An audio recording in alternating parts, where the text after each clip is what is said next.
and welcome to the Science North's career video series. In these videos, we'll meet a wide range of professionals spanning multiple sectors. Each interview will explore what they do, how they got there, and the skills that you would need to pursue a similar career. We hope that you enjoy this video, as well as the others in the series. Without any further ado, here's today's interviewee.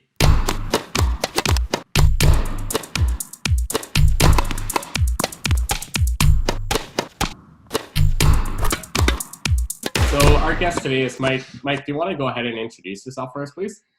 Hey, I'm Mike Daoust. I'm the lead programmer over at NORCAT. I'm also the founder of the Northern Game Design Challenge. Over at NORCAT, we kind of focus on creating software simulations for training purposes, mostly within the mining industry. And it turns out that it's really, really cool creative work where we're working on virtual reality and augmented reality-based simulations for these big pieces of mining equipment and going through all the different interactions and how people use them in order to drive different types of training scenarios that otherwise would be a super expensive and super, hard to do piece of training if you were to physically go underground and do it. I want to ask you about the Northern Game Design Challenge. Would you mind telling me a little bit about that as well? Yeah, by all means. So the Northern Game Design Challenge began rather humbly as just a conversation with a bunch of friends to try to get together, spend a weekend, make some games. And then one thing led to another, some industry partners got involved, a not-for-profit organization got formed, and it turned into a big deal. At the time, it took a huge amount of effort to start preparing for and getting together. At our height, in our third or fourth year, we had 100 and some people all together, which I believe might have made us the largest get-together of developers in the North. And it was wild. The amount of sheer creativity that happened in just a small 48-hour time span as these teams of developers had to make games was phenomenal to be a part of. And it was a lot of work, but it was a really fulfilling position as well because, being able to develop the programming community here and kind of see it grow into something that nobody really expected it to be was really, really cool. People are making all sorts of different games. You're limited by the time frame, of course, but we also provide a theme to the challenge. So that could be anywhere from a game that needs to be played in under 60 seconds to, the North. And that ranges from conceptual ideas to mechanical ideas. And you see that people have these same ideas, and then there's just dozens of different takeaways and what that means to them and what kind of game best matches that format. I want to ask you, what advice, what steps, what path would you recommend students take to maybe push them towards that if that was something they're interested in? It's all about time at the end of the day. The whole reason I was into the whole VR world and had the job at NORCAT eventually is because I took the time to kind of develop the things that interested me. Being able to focus down and really specialize on the things that A, interest you, and B, have some relevancy in your field puts you into that position where you're able to become a specialist in a role and start to adapt all of these different positions. Beyond that, the single biggest thing I'd have to say is just don't knock math the way I did as I was going through university. So would you say you're partially self-taught in a lot of this programming knowledge that you have, just having taken the time to do it, or did you take any kind of formal training? Yeah, so I had a basis of it growing up because I was homeschooled, and that kind of provided me an opportunity to focus in on programming, which really interested me at the time. But there was a limit to that. That formalized education really had to fill beyond that, because at the end of the day, if you're just focusing on the things that you enjoy, you miss a lot of the formalization and the academic knowledge that you really need to dig down to the nitty-gritty of it. What would you say the day-to-day looks like then?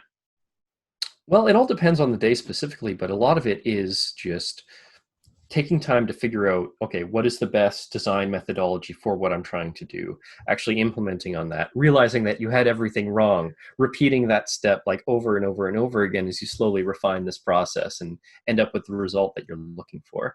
And I mean, speaking in broad terms, it's really hard to say what programming looks like on a day-to-day, but my day-to-day usually involves a lot of linear algebra, position, rotation, manipulations in 3D space, that sort of thing. I think the number one sort of soft skill, if you want to call it that really comes into play in terms of programming is just kind of the celebration of failure. Whenever you fail at a task, especially you're looking at programming, yeah, it might mean some lost time, but it also means that you're that much closer to understanding the path forward to the solution that you're looking for. And I'm sure there are programmers out there that are at a point in their careers where they can look at most problems and be like, yep, this, we're done. But the truth is, you need to fail a lot to get to that point. And as far as like my professional experience is on, you're always learning and entering into new fields where you need to restart that process all over again. What are some other career options that you could pursue or someone with your skills could pursue? Well, even just within the domain of programming itself, there's a gigantic field there to explore. Everything from physics programming, front end programming, web dev, proper game development to systems administration and database management. Yeah. It's gigantic, but the same like rough skill set still applies to a lot of different types of positions as well. I'd just say if you do plan on being a programmer, figuring out what that specialized subdomain is that you want to get into is very, very important. And doing it sooner rather than later can be a very important step. I want to follow up on that question with the idea of obviously there's lots of possibility. Is there demand for programmers right now? Yeah, well, I certainly think so. I mean, here in Sudbury specifically, I know there's always huge demand. We have a huge talent drain right now. So there's a lot of companies that are very eager to get their hands on more skilled technical disciplines. But elsewhere in the world, I mean, I have had absolutely no trouble looking for work in the periods of time where that's something that I've needed to do. Last question, and it's a very cliche question, but we're going to ask it anyways. Do you have any advice that you'd want to give students?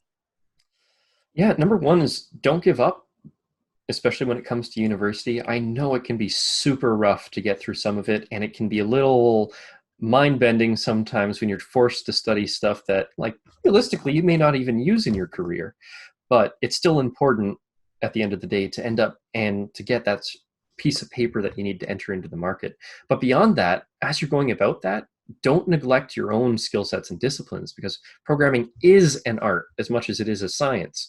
And fortunately or unfortunately, like higher education often doesn't emphasize the artistic portion of that. And so making sure that you're finding the time to develop that on your own time and finding your own path forward is very important to your success in the long term. Perfect. That's great. In that case, I don't have any more questions. So I want to thank you for being here and thank you for joining us for this interview. And I really appreciate it. So Yeah, thanks for the opportunity, man. yeah, no problem.